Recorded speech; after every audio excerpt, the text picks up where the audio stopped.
Sportsnet Lakers brought to you by your Toyota dealers. We make it easy. Chris McGee, Danny Green, James Worthy, Mike Trudell is in Detroit. The Lakers' 9-game win streak comes to an end at the hands of the Detroit Pistons, the #1 team in the Eastern Conference. The Lakers were right there. Big game with a chance to win it at the end. Better execution down the stretch by the Detroit Pistons. Also 8 turnovers in that fourth quarter for the Lakers. They only had 5 going into that fourth. And then at the end, you have Jenkins getting to his spot on the right, hitting that little fadeaway, and then Duren, that matchup with Duren, kind of waiting for the step back. Tough shot for Luka at the end there. Got to give him credit for the fight. Both teams, actually. Detroit without one of their major players, Cunningham, and the Lakers, without Marcus and Rui. But, I thought the 8 turnovers, as you mentioned, Peter, those were 8 attempts that we didn't get. And we needed those 8 attempts, to decrease that margin a little bit. But this guy right here, Danny talked about him before the game. Next man up, Jenkins, went right a lot and was successful a lot. But, that last play just was disrupted from the beginning and didn't get a good look. I give Detroit a lot of credit for hanging in there and playing well at home. Yeah, just playing behind from the whole, pretty much the whole game. That first half kind of put them in a hole. But even if you got half the possessions of looks the 8 like you turnovers, had Luka maybe over the top early in that. That's what I thought. Yeah. Somebody got tip on it. It looked like, it looked like it was going to Cleveland where it landed. I was like, was he trying to throw it to Maxey? But I thought he was trying to get Luka over the top and just didn't make it there. It was a good look, but said playing from behind most of the game is not good for you. The first half down 13, cut into that third quarter. But it said if you can get even half those possessions of the 8 turnovers, you get 4 of those looks, you might have a better outcome. But you got to give credit to Detroit. They executed. They came with a game plan. They played well, especially without Cade. James, the Lakers had been playing some unbelievable basketball. They won 9 in a row. They were trying to get to 10 for the first time since Danny was on the team. November of 2019, they had won 12 of 13 games. They put themselves 3rd in the Western Conference, but it just seemed like they were going uphill a little bit tonight. Even with a lead in that first quarter and early in that second quarter, we looked and they were at about 34%, 1 for 13 from 3, but they had that short lead. But the second quarter, 42-25 by the Pistons to go down by 13. But then an amazing third got them right back in. Yeah, you're on the road. You're next to the last home game before you go back home. You were without a few players. It could be some subconscious fatigue. I don't know. It could be a little bit of tired legs. But the second quarter was definitely Detroit Pistons quarter, and that propelled them to get the confidence that they needed in the second half when Jenkins came out, Durrell came out. And so they played well. The Lakers just not execute the way they wanted to and just couldn't knock down the shots that they normally do. They just didn't hit the shots. I got to give some credit to the bigs. They played well tonight. DeAndre and Jackson Hayes, they came and did their part. Jackson Hayes 5 for 5, DeAndre 5 for 6, double-double 13 and 10. So they did pretty well. Scored a decent amount. You would think they would have better defense against a Detroit team. No Cade Cunningham Detroit team. But, this, again, was a hard-fought, gritty game for both sides. Detroit mucked it up. They played at a slow pace. Fourth quarter made them turn the ball over some. It was their style of play. For people that aren't watching a lot of Detroit Pistons basketball, they've been a great team this year. #1 in the East. Of course, the news with Cade Cunningham. He's going to be out indefinitely for now. And if they don't know the story of Dennis Jenkins, he was a two-way player. Then he was signed to the team, and he had his career high tonight, 30. It's just one of those nights, Danny. 11 of 18, 4 of 5 from 3, 8 assists, but really clutched down the stretch, scoring their last 6 points, including 4 for 4 from the free throw line. Yeah, he did a little bit of everything, not just shooting threes. You see he had a little backdoor dunk right there, deep corner tray, but like Big Game said, he wouldn't get to that right hand. He was getting downhill and fast in a hurry. And he's moving at a very quick pace, and it's hard to stop him. He had 2 plays where they were able to get to that strong hand. Yeah, the one where Jake kind of fell on top of him. Yeah, he drew the pump fake, drew a foul on Jake, got him in the air. And the second one, Austin was kind of caught up in the screen, got a little late behind. By the time he got back to him, he got to that baseline, a little fade jumper, and knocked the tough. It was a great contest, but he knocked down a tough corner, faded away jumper. What a nice luxury to have, Big Game, without your superstar in Cade Cunningham, when you can have a young man like Jenkins who was on a 2-way contract and is now part of your team that can come in and run a team, can navigate this offense and go for 30. Hadn't seen him that much.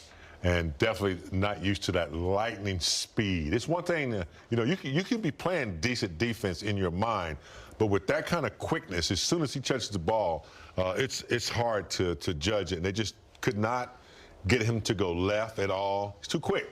And they couldn't force him left. And when he got right, he was layups over good defense and pulling up for those little 10-footers. He also had 8 assists. I mean, he's making plays. Playmaker. You know, he's a playmaker. So he was pretty much doing what Cade does for this group, which is not easy shoes to fill.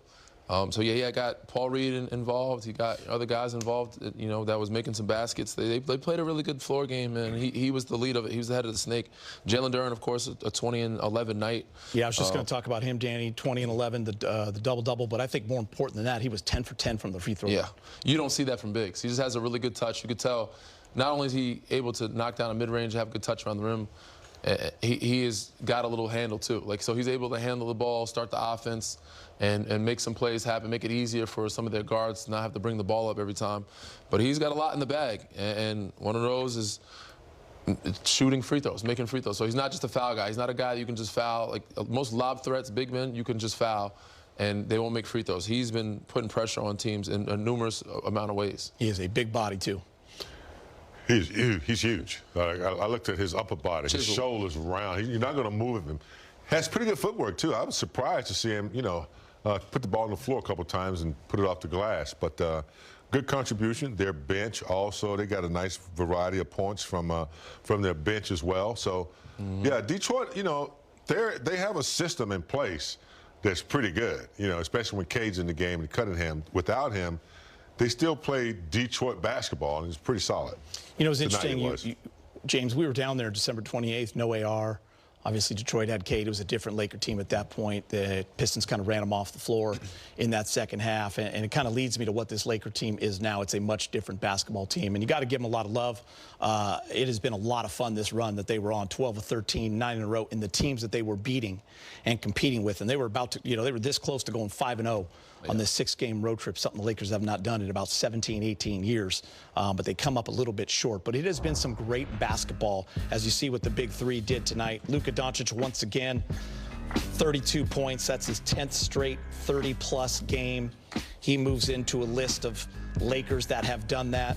Austin Reeves with 24. He had a big third where he had 14. And then LeBron just a rebound shy of a triple-double. So you get the loss tonight, James, but a lot to be, you know, happy with moving forward. And you know, listen, you got to get that Game 6 in Indianapolis, and you come home and you get the Nets and the Wizards, and you can start a new streak. And the streak of games that they've won, I think they found a little bit of identity.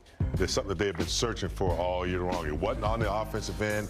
It wasn't defense. They really hadn't, you know, found it yet. And I think they have now, Gator. I think they're a collective, pretty good defensive team. Offense, the ball moves. And I think they play well together. So I think the streak benefited them well. We'll see how they snap back against Indiana. If they can rebound and get that last win on the road.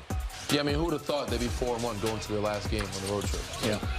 Anybody talking about this team, they hoped they'd get a 4-1 or 5-1 or even a sweep.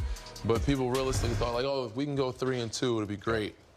They have a chance to go 5-1, which is something nobody expected them to do. And like Big Game says, because of what they've built, the identity they found themselves, playing together, defensively being active, offensively moving the ball, and even nights like this when it wasn't a good night for them, they collectively found a way to still give them a chance to win at the end. And listen, I don't know what the score is now, but I know Houston was down 20 earlier in the night, and what the Lakers did over this last month, James, was build a lot of equity, and now you have a loss, and you're still third in the Western Conference, and there's a lot to play for with 10 games left. And I think they secured 3 tiebreakers? Yes. Yeah, so that was big right there, to be able to win those games, secure the tiebreakers, and know that, you know, hopefully you can hang around in third. Home court advantage is crucial in the first round. And so the Lakers still got work to do. Don't get relaxed right now. Just go ahead and finish strong. And I do have some news. The Pacers snapped their 16-game losing streak tonight, which I think is a good thing, Danny. I didn't want them to have 17. Absolutely. You want to snap it when we go there. Yeah, they beat Orlando. So, you know they're going to be ready to play the Los Angeles Lakers. All right. We could talk a little Luka if you guys want. 2,000 points on the season. He joins an elite club there. longest streak of 30-plus games in Laker history. He joins a list there of only Laker greats that have done that. So Luka, once again, I think we're going to show that to you, doing his job. Big game. There it is. You see the most seasons with 2,000 total points. Of course, Kobe did it 8 times. Yeah, Luka. Jerry Elgin. This is his first season with the I Lakers. thought he was a little like banged up tonight too. You know, he was getting hit a little bit there after a couple plays. He got up slow, but still he did what he needs to do each night. At least he attempted to do it. And you know, look. Hey, listen, his three ball continues to make these type of lists. 2,000 total points. I mean, it's only his first season. Yeah, I mean, his first season. Listen, the three ball didn't go tonight. He's 3 of 13, but it has been going at a crazy rate over the last 13 games at 42. And that's why he's had games of 60 and 40, and that's what we see him, playing with that. He gets 30 in his sleep. On an off night, he's got 32. Listen, he made a great pass. Luke Kennard had an in-and-out 3. I'll take that all night, and I'll take Luka with that 15-foot jumper all night too. Just came up short. You'll take that because more times than not, you're going to hit those. All right, time to hear from Coach J.J. Redick, brought to you by your Toyota dealers.